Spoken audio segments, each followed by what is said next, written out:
La CAN 2019, j'en parle souvent. Je suis à Beansport à ce moment-là. Jamel Belmadi vient dans une émission et je me souviens, je dis ah ouais, quand on est en direct, hein, et quand on est l'Algérie, c'est quoi l'ambition quand on va jouer une Coupe d'Afrique? Il me regarde, il me dit c'est de gagner. On a gagné, ouais, c'est ce que j'allais te dire. Moi je lui dis bah non, j'ai vu 2017. On s'est pas qualifié pour la Coupe du Monde 2018. Ça peut pas être ça. Il me dit, pas pour gagner.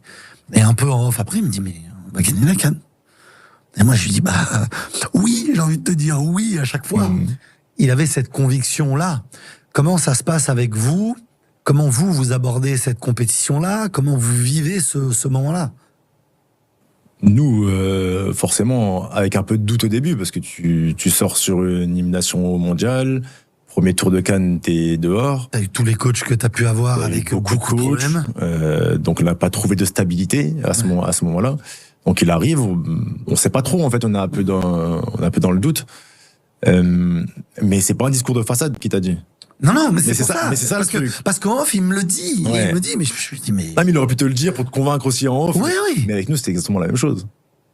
On va là-bas pour gagner. T'es l'Algérie, je sais ce que j'ai entre les mains, je pense qu'ils se disaient ça. Je sais l'équipe que j'ai entre les mains, on va là-bas pour gagner. Il n'y a pas d'autre possibilité. Et au final, consciemment et inconsciemment, tu te dis, ouais, en fait, c'est possible. C'est possible. On commence le tournoi contre le Kenya, je crois. On gagne 2-0. Et la Guinée après? La Guinée, c'est en 8e, je crois. C'est en 8e. Ouais.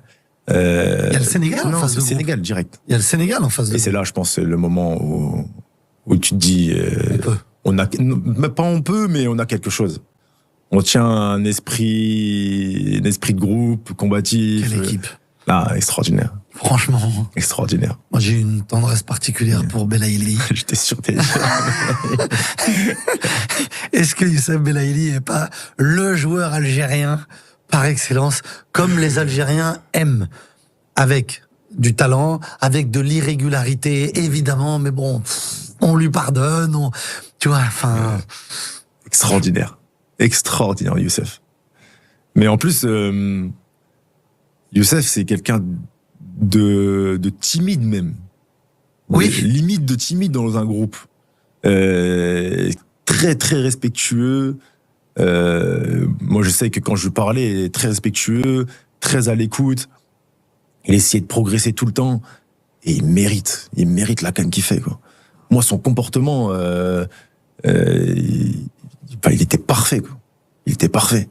Comportement plus bonne prestation, il mérite d'être à ce niveau-là. J'adore ça. C'est le joueur que t'as le plus impressionné? C'est dans les talentueux. Il a tellement. Ouais. Je te pose d'école, hein, c'est dur, hein. Comment ne pas mettre Riyad? Ouais.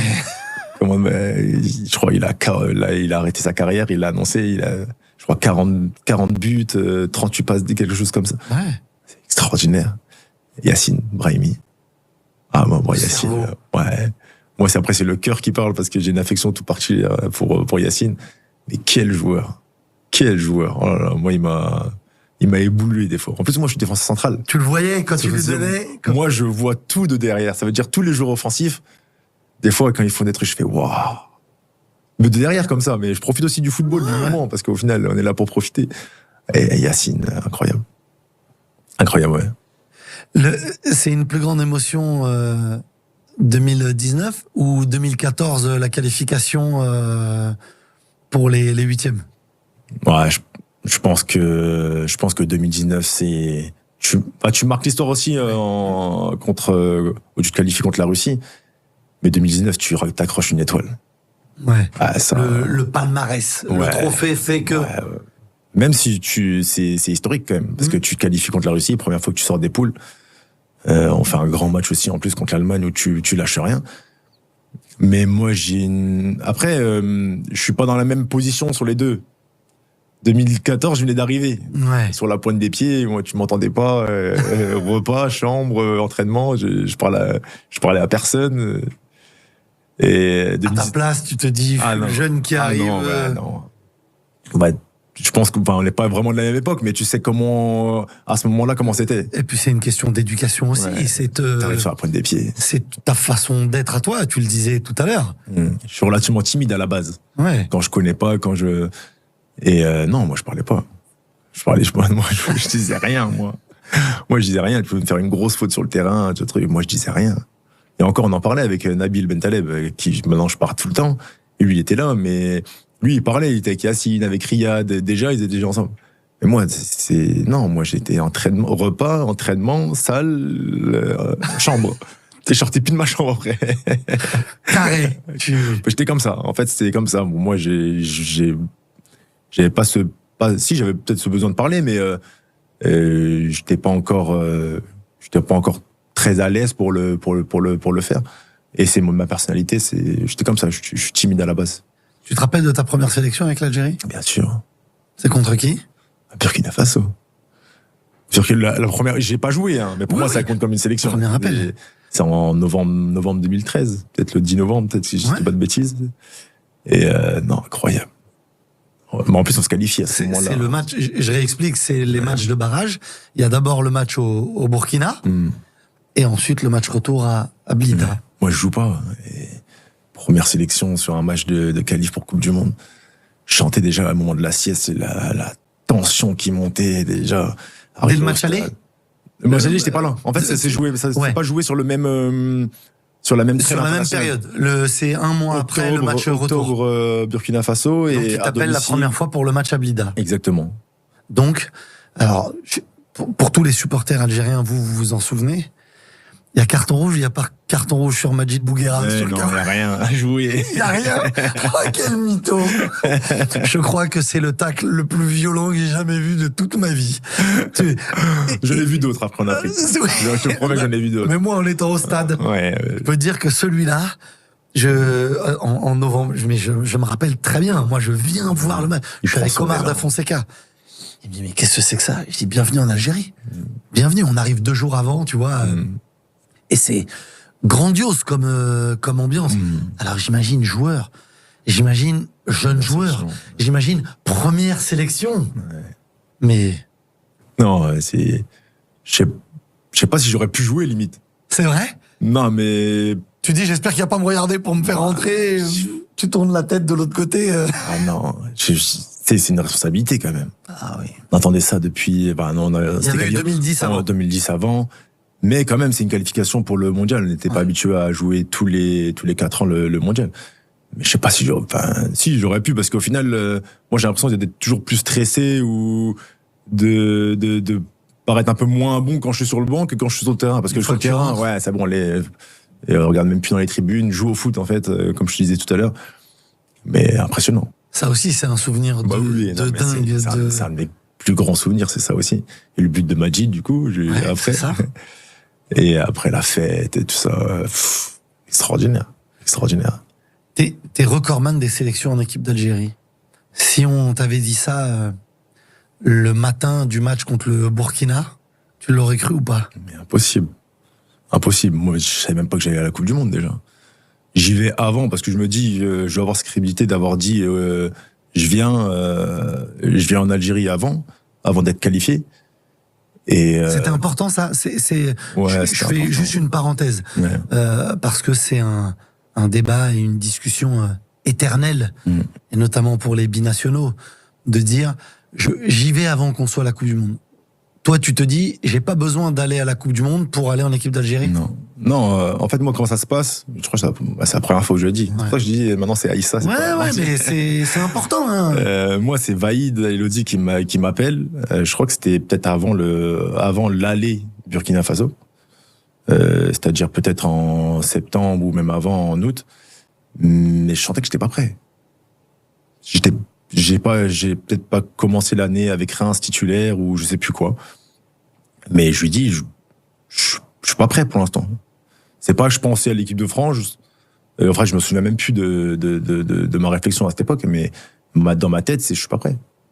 Je suis pas prêt parce que c'est une responsabilité de représenter un pays comme l'Algérie, grande nation du football africain. Donc moi, je lui dis, non, coach, je suis pas prêt. Pour le match aller. Je sais plus vraiment si c'était pour le match aller. Peut-être que c'était en mars. J'ai plus. Mais il t'appelle un peu avant. En fait, avant ma première sélection, il m'appelle. Et moi, je lui dis, je refuse pas parce que je dis non, je peux jamais refuser. Moi, sachez que je suis pas prêt. Ouais. Et au final, s'il te met sur la liste, j'y vais. Il va quand même. Bien sûr, j'y vais. Bien sûr, j'y vais. Je peux pas refuser une sélection pour l'Algérie, c'est impossible. Mais j'ai à ce moment-là l'honnêteté de le dire que je suis pas prêt. En club, peut-être que je jouais pas régulièrement ou je sais plus pourquoi. J'étais pas prêt. Et après, c'est moi qui fais la démarche après la défaite. Je crois au Burkina. Donc c'était pas fait. On avait perdu là-bas. Fallait gagner encore. Donc c'est moi qui l'appelle et qui lui dit coach, je suis prêt. Donc je suis à votre disposition. Vous voulez me mettre, vous mettez. Vous voulez pas me mettre, c'est tout, c'est votre décision. Je comprends totalement. Et au final, il m'appelle, je suis dans la liste et c'est comme ça que ça commence. Il y a souvent cette discussion, tu sais, avec les joueurs qui ont joué pour les équipes du pays, d'un pays en jeune et qui vont ensuite dans leur pays d'origine, pays de leurs parents quand ils vont en A. Et moi, j'inverse parfois la question et je me dis, est-ce que l'Algérie t'a appelé pour jouer chez les jeunes? Non, jamais. Tu vois, des fois, et moi j'entends quand les gens disent ouais mais t'as joué pour l'équipe de France en U17, en U18, en espoir, pourquoi t'es pas allé avec l'Algérie? Et où t'attends d'aller avec Léa parce que l'Algérie ou un autre pays va à la Coupe du Monde. Et souvent quand je demande aux gens, et jamais là comme ça, je leur dis mais pourquoi t'y es pas allé en espoir? Pourquoi t'y es pas allé en U17, en U18? Peut-être qu'un joueur qui joue pour les jeunes en équipe de France, si lui, il a dans l'idée d'aller en Algérie, ou d'aller pour la Côte d'Ivoire, pour le Sénégal, pour le Maroc, pour la Tunisie, si ces pays-là l'appellent en U18, en U19, parce qu'aujourd'hui, il y a du travail qui est fait chez les jeunes dans ces sélections-là, et à 90%, on me répond ce que tu me réponds. Non, on m'a pas appelé. Il y a peut-être une sélection où on ne me dit pas ça, c'est le Maroc. Les Marocains disent non, moi, dès les U18, dès les U17, on nous appelle et on vient, on nous sollicite pour aller chez les jeunes. Il y a ce point-là aussi qu'il faut peut-être pas oublier. Et c'est pour ça que je te pose la question, est-ce qu'on t'avait appelé avant, chez les jeunes, pour jouer en U18, en U19, en U17, en espoir avec l'équipe d'Algérie? Non, moi j'ai jamais eu de contact avant d'arriver chez les pros. On m'a jamais appelé, on m'a jamais proposé. Soit l'équipe de France ou l'équipe d'Algérie, les deux. Après, je pense que tous les cas sont différents. Moi, je me permettrai jamais de juger de quelqu'un, de dire lui, il aurait dû choisir avant, Non, c'est ce qu'il ressent. Juste, moi, je pense que le plus important, c'est de ne pas jouer. Pas jouer avec les deux. Tu vas pas attendre le dernier moment, dire est-ce que je peux là, est-ce que je vais là. Non. Peut-être t'es pas prêt. Au final, quelqu'un n'est pas prêt. Il a grandi en France, d'origine algérienne, de parents algériens. Il se dit, j'ai les deux. J'ai les deux double culture.